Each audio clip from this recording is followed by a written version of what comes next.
கர்த்தருக்கு பரிசுத்தமுள்ள நாமத்திற்கு ஸ்தோத்திரம். இன்றைய நாளின் கர்த்தருடைய வார்த்தையாக உபாகமம் 11ஆம் அதிகாரம் 13வது வசனம். நீங்கள் உங்கள் தேவனாகிய கர்த்தரிடத்தில் உங்கள் முழு இருதயத்தோடும் உங்கள் முழு ஆத்மாவோடும் அன்பு கூர்ந்து அவரை சேவிக்கும்படி நான் இன்று உங்களுக்கு கற்பிக்கிற என் கற்பனைகளுக்கு கீழ்ப்படிந்தால்.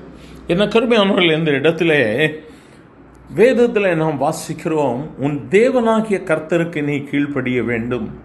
அவர் கொடுத்திருக்கிற இந்த தேசத்திலே நீ வாழ்ந்து சுகித்திருக்க வேண்டுமானால் உன் கர்த்தரிடத்தில் முழு இருதயத்தோடும் முழு ஆத்மாவோடும் முழு பலத்தோடும் கூட நாம் அவரை சேவிக்க வேண்டும். இஸ்ரவேல் ஜனங்களுக்கு கட்டளையாக சொல்லப்பட்டிருக்கிற ஒரு வார்த்தை. எந்த நாளிலும் கர்த்தரை நம்புகிற கர்த்தருடைய பிள்ளைகளுக்கு தேவனாகிய கர்த்தர் கொடுக்கிற வார்த்தை, நாம் அவருக்கு முழு இருதயத்தோடும் முழு ஆத்மாவோடும் அவரை நாம் சேவிக்க வேண்டும். நம்மை நாமே ஆராய்ந்து பார்ப்போம். இந்த நாளிலே நான் என் ஆண்டவரை எப்படியாக ஆராதித்து கொண்டிருக்கிறேன்?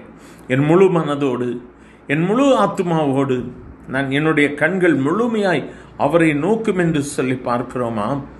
வேதம் சொல்லுகிறது, இன்று உங்களுக்கு கற்பிக்கிற என் கற்பனைகளுக்கு நீ கீழ்ப்படிந்தால். எனக்கு அருமையானவர்களே, ஆண்டவர் நிறைய கற்பனைகளை கொடுத்திருக்கிறார். மிகவும் பிரதானமான கற்பனை, உன்னை நேசிப்பது போல நீ பிறனையும் நேசி.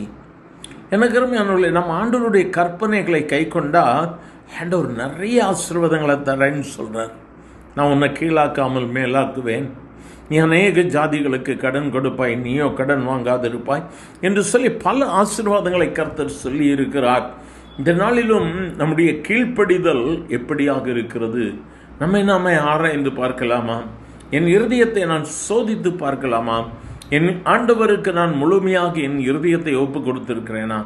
அல்லது என் இதயத்தில் இன்னும் வேறு தெய்வத்திற்கு அல்லது வேறு வழிபாடுகளுக்கு என்னை ஒப்பு கொடுத்து கொண்டு, இயேசுவும் ஒரு பக்கம், ஆனால் என் வாழ்க்கையில் இன்னொரு பக்கம் வேற என் நினைவுகள் என்று சொல்லுவோமானால் தேவன் அதை விரும்பவில்லை. இதனால் நம்முடைய எண்ணங்களை மாற்றுவோம்.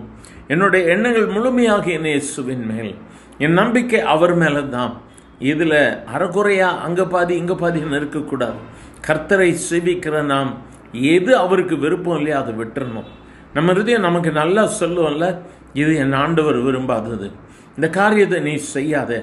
உன் மனசாட்சி உன்னோடு கூட பேசும் பொழுது அதற்கு கீழ்ப்படி.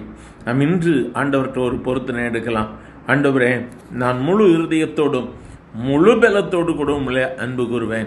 தடையாக இருக்கிற ஆசீர்வாதங்களை எனக்கு தாரும். அவரை நோக்கி கேட்கலாமா? எங்கள் அன்பின் ஆண்டவரை, ஆசீர்வதிக்கப்பட்ட இந்த கால வேளைக்காக நன்றி அப்பா.